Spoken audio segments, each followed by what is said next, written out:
dan nyalakan loncengnya. Ingat, biar tidak ketinggalan info dari channel ini. 7 tindakan yang diam-diam dapat merusak sel otak anak. Perhatikan ini Bunda.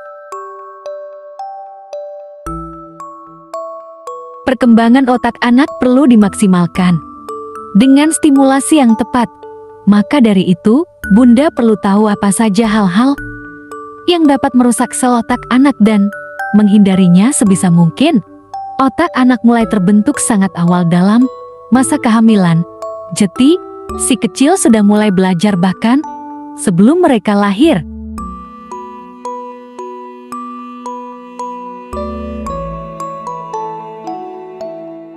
Perkembangan organ ini pun dipengaruhi oleh banyak hal, mulai dari genetik hingga pola asuh, pengalaman dan aktivitas sehari-hari dengan lingkungan sekitar turut memengaruhi koneksi otak anak.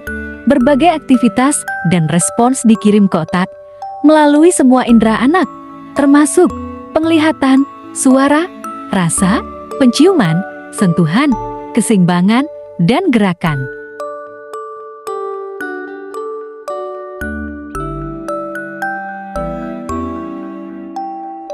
Ada beberapa hal yang perlu dihindari orang tua dan dijauhi oleh anak karena dikhawatirkan dapat merusak sel otaknya. Apa saja hal tersebut? Tindakan yang dapat merusak sel otak anak.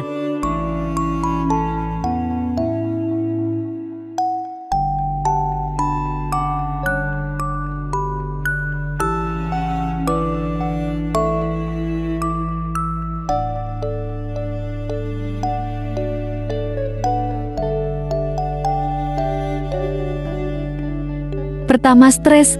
Saat dalam kondisi stres, anak belajar bagaimana beradaptasi dan mempersiapkan diri menghadapi tantangan di masa depan. Namun, anak perlu meyakini bahwa ia memiliki dukungan dari orang terdekat agar stres yang dirasakan tak berlarut-larut. Dalam jangka panjang, stres juga dapat merusak sel otak anak dan memengaruhi mentalnya di kemudian hari. Stres dapat berdampak negatif pada perkembangan sel otak, termasuk fungsi memori dan konsentrasi, terutama jika stres terjadi secara konstan dan intens, serta saat anak tidak memiliki dukungan untuk menghadapinya.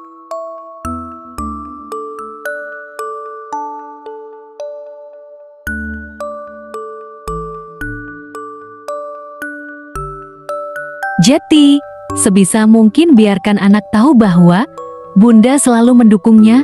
Jika perlu, bantu anak mempelajari cara untuk mengatasi stres seperlunya.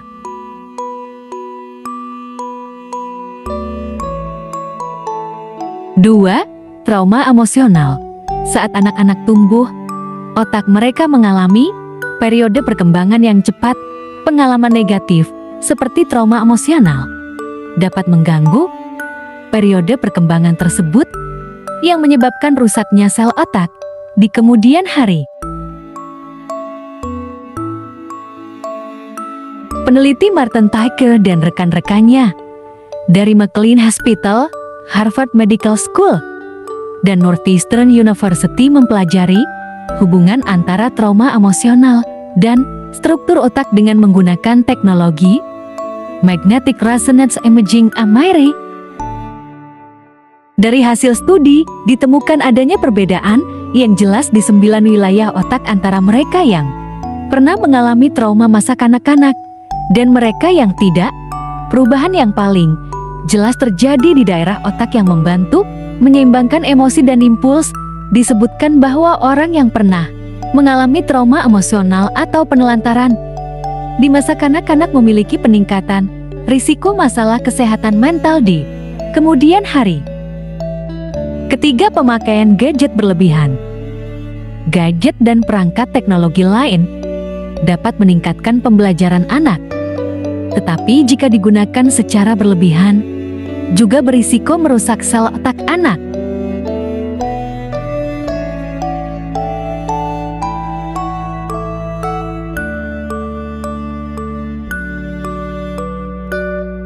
Dikutip dari Harvard Medical School, dokter anak Michael Rick menyebutkan bahwa otak terus membangun koneksi saraf dan penggunaan media digital secara berlebihan, mengurangi fungsi tersebut.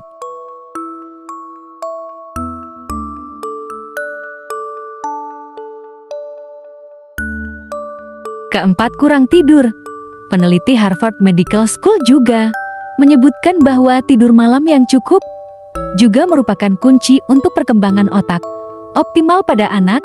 Jika anak punya kebiasaan main gadget sampai malam, ini dapat mengganggu pola tidur dengan menekan sekresi hormon melatonin.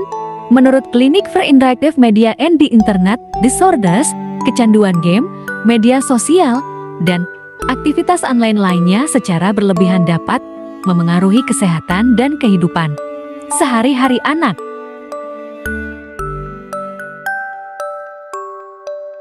Kelima, melewatkan sarapan. Dikutip dari Science Daily, sebuah studi di Australia menemukan bahwa melewatkan sarapan mengakibatkan berkurangnya kemampuan konsentrasi anak di sekolah.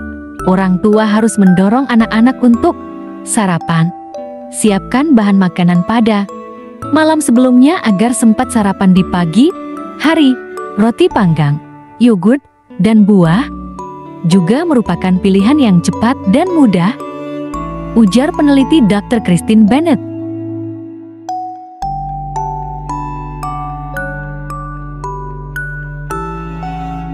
Keenam, konsumsi gula berlebihan. Konsumsi makanan dan minuman manis berlebihan menghambat kemampuan tubuh untuk menyerap protein dan zat gizi penting lainnya dalam jangka panjang. Hal ini menghambat perkembangan otak dan bahkan berisiko memicu malnutrisi.